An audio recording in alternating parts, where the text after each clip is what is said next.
Hello and welcome to the channel. Look at this. Harveyanum has come out to play again. I will shut off the light. Look how gorgeous. The most gorgeous blooms ever, if I may say so. Look at those frilly bits. So let's get it off the shelf and have a close look at it. So we got it off the shelf. Look how beautiful the little, oh man, it's so beautiful. I'm really lost for words. It's the second time I have it in bloom, and oh my lord. It started the day off with a bit of a dusty smell, but it's starting to get sweeter every moment. It is glistening in the light. I don't know if you can see it, but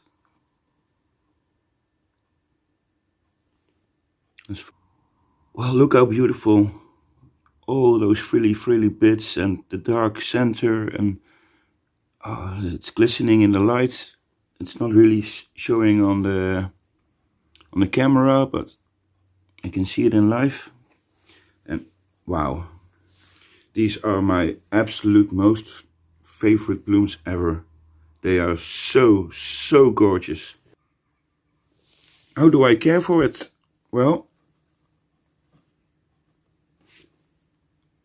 I'm gonna tell you. Let's do a shot of the plant. As you might have noticed on the Dendrobium's 11 spikes video. If not, I will try to remember to make a card so you can watch it later. But there was a little spike here.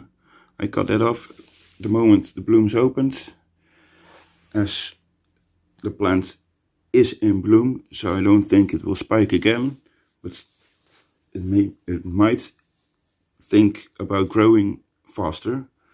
It's been watered today.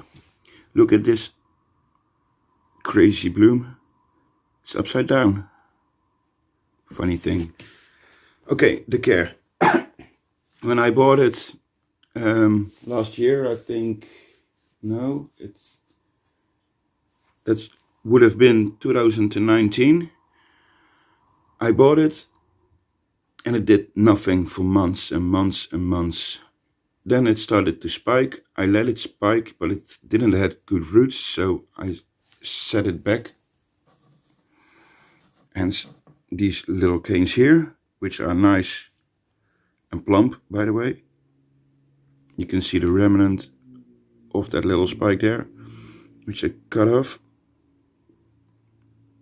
There are no new growths yet. So that's the amount of stalling it got when I let it bloom last year, or beginning 2020, I think.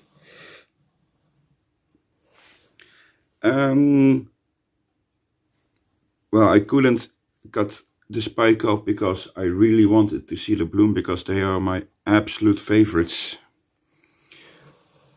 And then I waited till it was in bloom, and then I cut the spike after a couple of days. It didn't get any fragrance then. That was some kind of a key, I think, to let me know it wasn't that happy. But I waited, and I waited a couple of months, might be even 3 or 4 months, and then all of a sudden it started growing those little spikes, those little growths, which I was totally stoked about. And it started, the most important,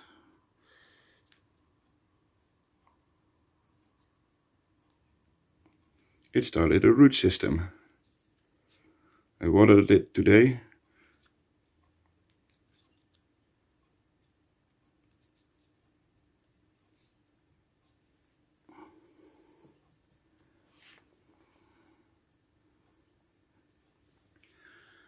And then it stopped growing again for 2 months almost.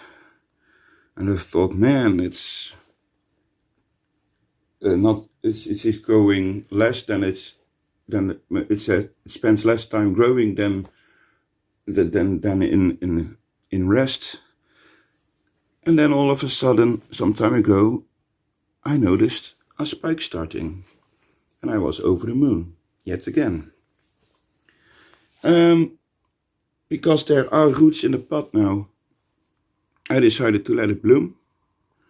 I think it can manage if I'll watch it like a hawk. If I get the notion it isn't doing well, the spike's coming off straight away.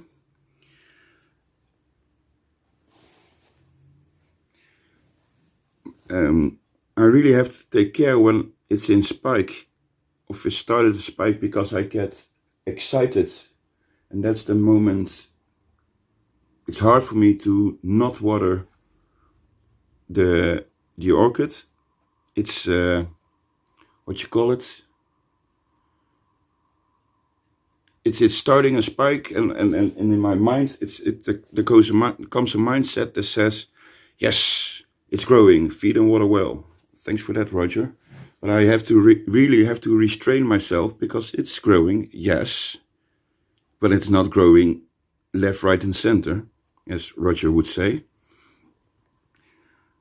But so I'll have to take really care, and I have to really restrain myself and sit on my hands. No, do not water it. Just keep the same regime as you always did. Just a bit more water, because when it's not in growth, I am happy to let it be dry for about half a week or a week. Well, when it's in growth, I won't do that. So it gets more regular feed and water, but I have to really restrain myself to not water it again when it's approaching dryness. I just wait till it's dry, and I wait till there's a little ridge showing on the cane, as you can see there. I watered it this morning. Tomorrow this will be almost gone. And when the little ridge gets back, I water it again. It's the same same way I treat my aberrants, and it might be the way I should grow all my dendrobiums, more of my dendrobiums, because it seems to work. So, oh man, it's such a gorgeous bloom. I'm lost for words if I look at it, and I'm repeating myself by saying how gorgeous it is and all that, but it is such a beauty. I'm totally stoked. I have got it in bloom for the second time. It has 7 blooms. As you can see here, one bud blasted. That's what happened when I made the 2 Dendrobiums 11 spikes video, because I bumped it with the aberrants, and apparently one bud didn't like it. I love the Tolumnia Peach I have in bloom at the moment, but it is oh so great to begin a year with such a beautiful Dendrobium harveyanum bloom. I'm so happy. The Phalaenopsis Venus has opened its first bud too, which I can show you. So this is a bit of an extra for everyone who's still here. There it is. That is the first bud on Phalaenopsis Venus. Very beautiful too. I will do the light out, the grow light out. Oh, and don't stand in the light. It's getting darker, as you can see. But those are more true. Those are the more true colors. Then you can see here. But it is absolutely gorgeous too. Well, in fact, all orchids blooms are gorgeous. But anyways, thanks for watching. Hope to see you soon. Houdoe.